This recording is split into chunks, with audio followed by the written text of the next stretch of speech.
Good morning, welcome to day 3 of the basement fit out. Okay, so yesterday we actually managed to get some plumbing done. Thanks, George. Came out at the last minute, fair play to you.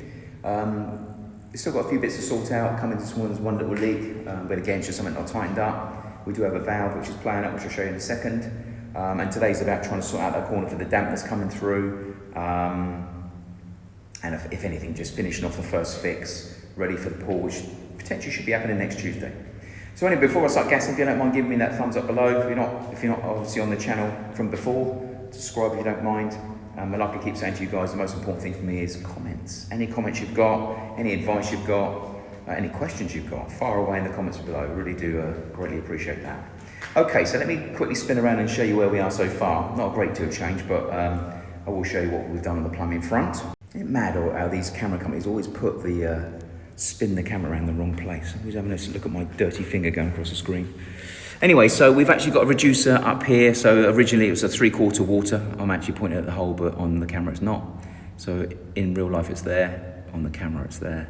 So we've got 3/4 coming down into like a reducer. It's meant to be 1/2 inch, but it doesn't look like 1/2 inch, but it is. So anyway, we've got the hot coming down in the yellow into an elbow, and we put a sleeve around that for now. So that's gonna have to be taped up to ensure, I just don't want the concrete going on the hot pipe. So this one is a schedule 40 cold. That's absolutely fine to be in the concrete. They don't do a schedule pipe for hot, which is really weird, unless you go for the air conditioner. I think I've said in the video before, they do a schedule 80. Now I've ordered it from Woozley's, but it hasn't come in, unfortunately. And I think 12 lengths were 1,000, so were not cheap.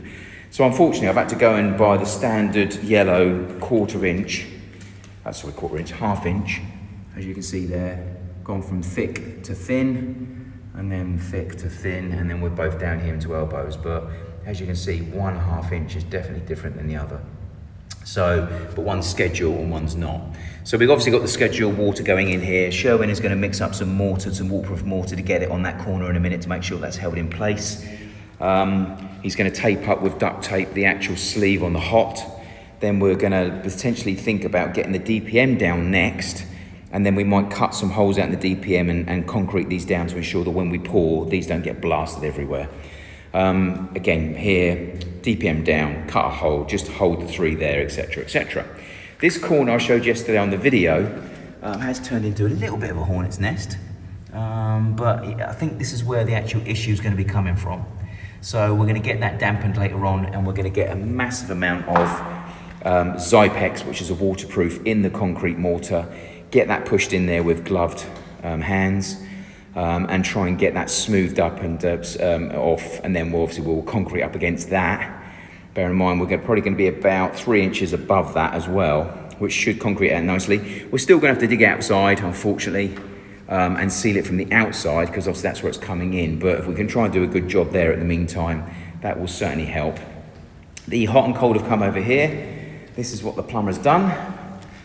Obviously I'm not too sure why there's a T there, but the one issue we do have at the moment is we've gone to turn on the cold here to test this end, and it looks like the glue has come down the pipe and actually sealed that shut. So the good thing about using plastic is they don't corrode, they don't seize up.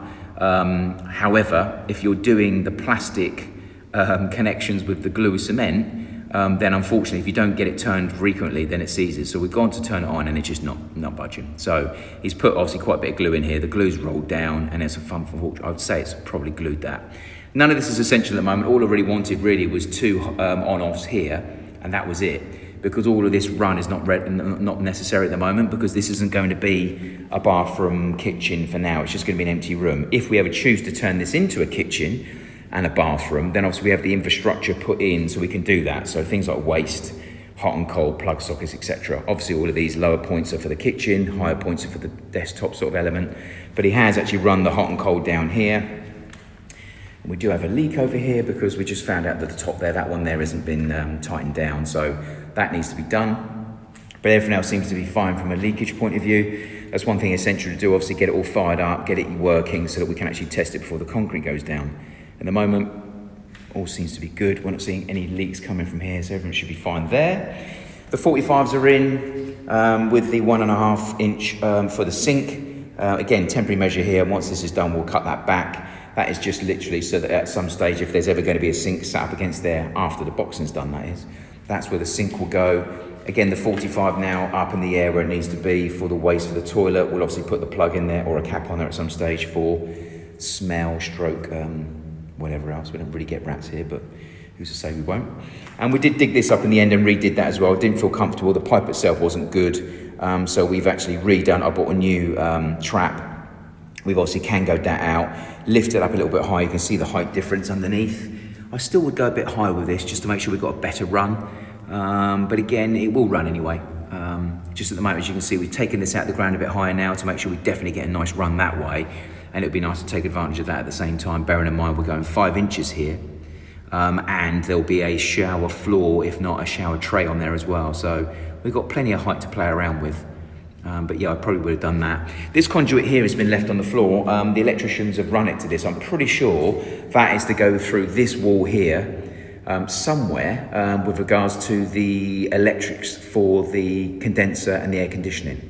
So there's meant to be one over here for the bedroom. So on this wall here somewhere, and there's meant to be on the one on that wall over there somewhere, if this ever becomes a room, obviously. This will be the bathroom. So up here in this corner, somehow we'll have to try and run some electrical conduits, etc. along here, or up against this wall here, where the unit will end up being.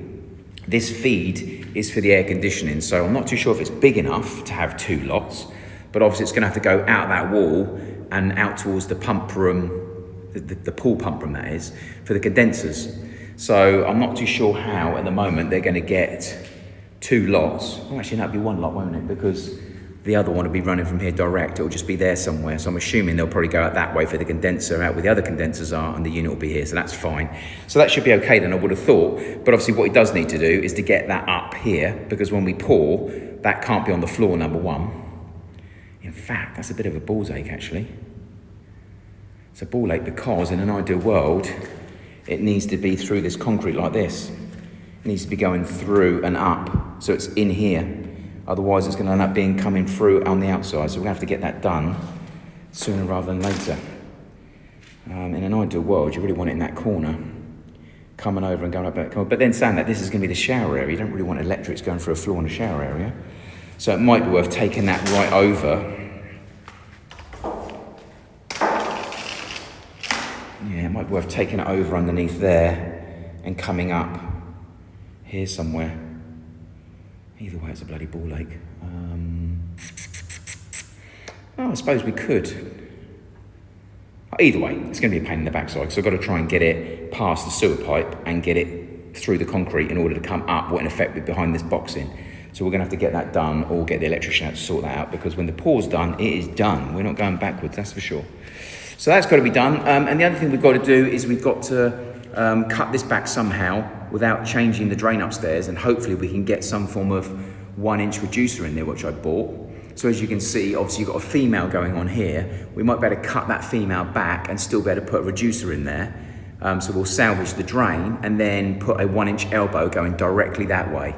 Now, as always, as luck has it, that 2-inch that's going to go through that wall there just so happens to be dead in line with, you guessed it, hot and cold. So I need to look at the drawings to work out whether the pipes go that way or that way. I think they go that way, but they do go up a little bit higher. So we are able to go through the beam just where that red cable is there, either in line with the pipes or to the left, sorry, to the left of the pipes, obviously, and we should miss the pipes quite easily. That needs to go out. We need to remove all of this, including that corner, and we ideally need to come through here and connect into here. That's just so that the patio water can hit here and go along, and we withdraw this bloody great depth from the ceiling, because we're hoping to go about 3 inches on here. So that will definitely poke out. So reducer, 1 inch that way, through the wall, job done. So we're gonna have to get that done at some stage today, stroke tomorrow. And then we'll have to cap that as well. So in an ideal world, as far in there as possible, cut that back and put a cap on it to ensure that that is not going to allow having a backfire of water. The unit's obviously still due to go in. Electricians haven't come back and done their part yet. They said they're all done, which they're not, but where they're concerned at the moment, they want us to actually get all the wood on the ceiling first before they come back and do the ceiling runs. So again, like I've said already, we've got 4 foot prints on the wall, on the ceiling, sorry, from the formwork. So literally every single one of these lines is 4-foot formwork. We're going to land up putting them all the way along, obviously. And then every 16 centre all the way across. Once that's done, they can come in and run their conduits all the way through for the lighting. So you've got obviously the holes here. You've got one down there, so there's 4 in total in this room, but I think he's going to go for 8 in here. So it'll be 4 lights here and 4 lights over there. So hopefully the run will go that way. His conduit will go that way as well in between the runs. That's the hope. Other than that, there are a few other things that need to do, but they can be done after the floor's laid. I mean, this one's already drilled out, so we've got a conduit in here, drilled out up there for the outside light. That's been done. But what we haven't done, for instance, is drilled through here to the outside. Well, this one's done, but we need to do these 4 powers down here. We want to put 4 powers on the outside. So we need to drill through here, so there's a light switch out there to turn out there on and in here on. We also need a light switch here to turn here off or on, and the outside off or on as well. So need to drill through those. So 4 holes there, that one.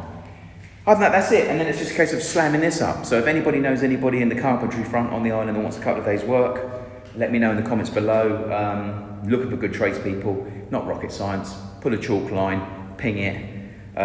Construction screws with a template we've already got. Hold it up between 2 people, drill it, screw it, get it all up there. Then we're ready, obviously, the conduits to be done second, and then we can do installation on it third. I'll check on you a little bit later on, but so far that's all we've got to do. It's going to be concrete in here, padding down the pipes, getting the DPM down after we've hoovered it and swept it out, and then the monstrous task on Monday to get all of that out so that we can actually get the pour done. They're not light. So anyway, thanks for watching. Don't forget to give me some comments below, and I'll check in with you at some stage later on today. Thank you. Okay, welcome back. So Sherwin's been busy. Corners, pipework, etc. Spin you around in a second. Now what we've also done is mapped out some of the lines, and I'll talk you through, hoping we'll take control of the lines. And we might get a bit of straight concrete in this whole building. That's what we're going to try.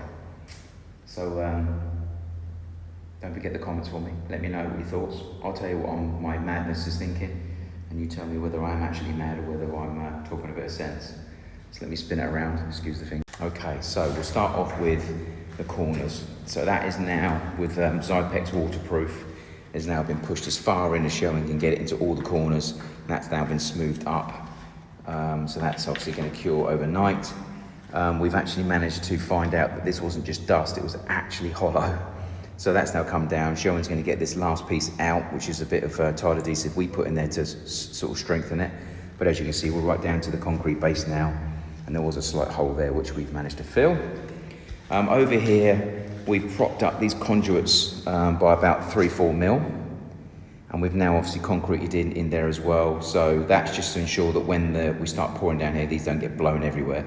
But obviously we need enough to get the DPM slid underneath the conduits as well. So that's where that's concerned. That bit's falling out, need to put that back in. And then what we've done very briefly is with an end cap, technical measuring, a 4-inch end cap and a bit of tape. We've measured that we're going to be 5.5 inches around here. So Sherwin's put the laser away now, but what you'll be able to see around here is lines. We've put little tiny black marks now, 5.5 inches all the way around. So at the moment we've got 5.5 inches from here, all the way around here, all the way around here, and all the way down here. And some of these are shorter in height. I think we've got about 4.5 inches over here. But obviously the 5.5 inches will get us a level floor. Now we've taken that all the way down here. And the first issue we've discovered, unfortunately, so the 5.5 inches is absolutely fine here, is as you can see. So now I've got to go back to infra and hire the Kango again, because we've got to take this completely out. Now, where that line is there is where we start actually, the laser line is actually going above here.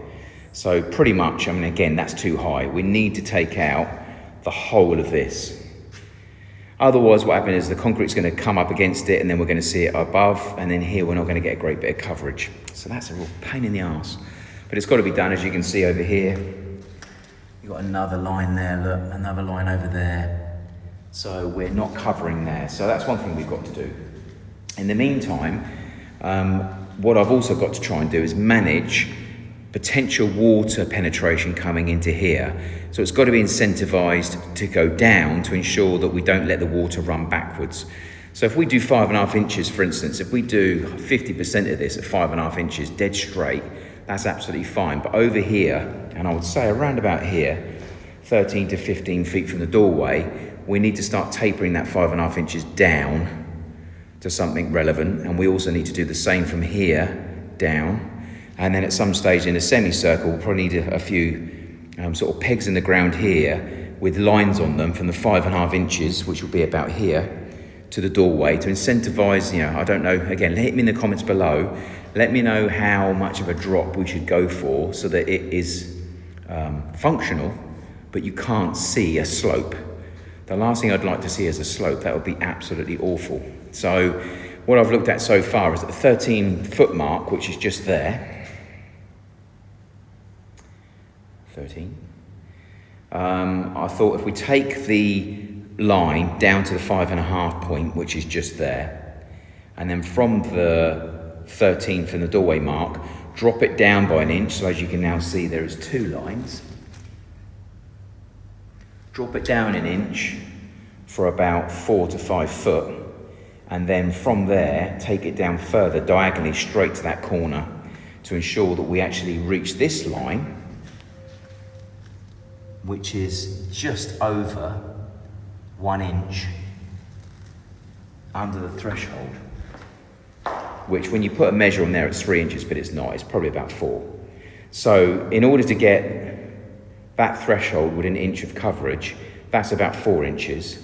And then gradually from 4 inches, working our way up diagonally up to 5.5, back to the rest of the room. That's what we need to achieve. But obviously one of the secrets is trying to put some pegs around here to ensure that we obviously get some form of run around that sort of way. So there'll definitely have to be pegs in here. So obviously the first thing we've got to do tomorrow is Kango, unfortunately, that out, which is going to be a pain in the backside.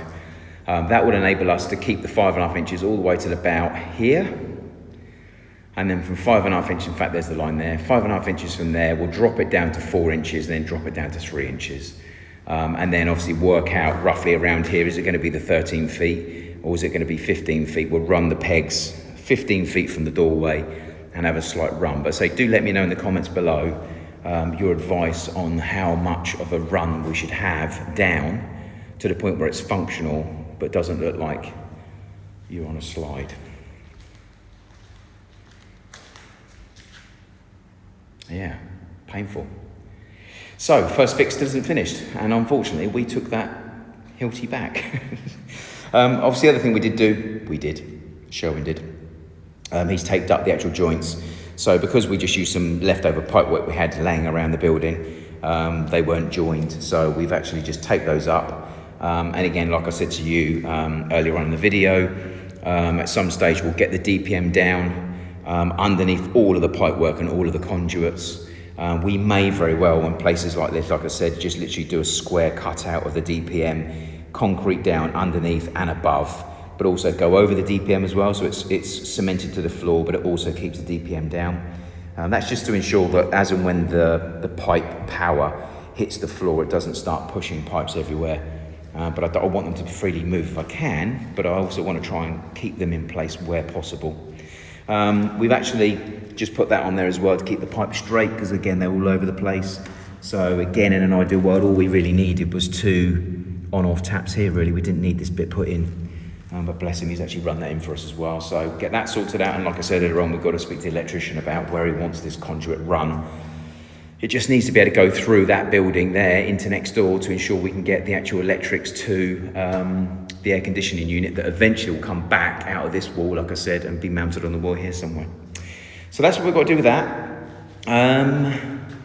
Yeah, apart from that, that's it really. I mean, I assume that the actual concrete guys, the guys that we actually select, that is, to do the concrete, really they should be coming out and pulling pins and pulling lines and doing that sort of stuff. But at the moment, I'm not hearing back from the company we've selected so far.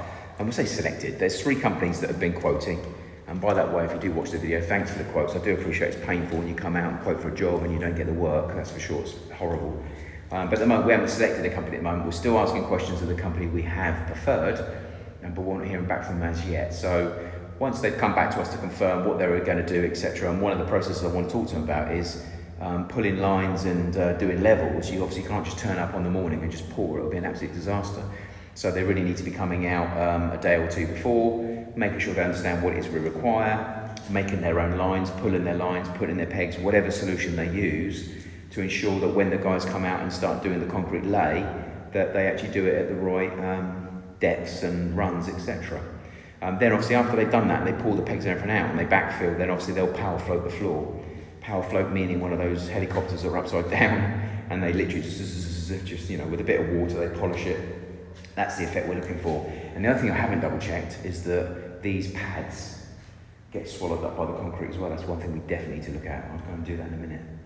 And on that note, our little, our mini DeWalt, the hammer's giving up the ghost. What a shame. Yeah, it's making the noise, but it's not doing anything. So if anyone knows on the island where you can actually take a sick DeWalt hammer drill, let me know.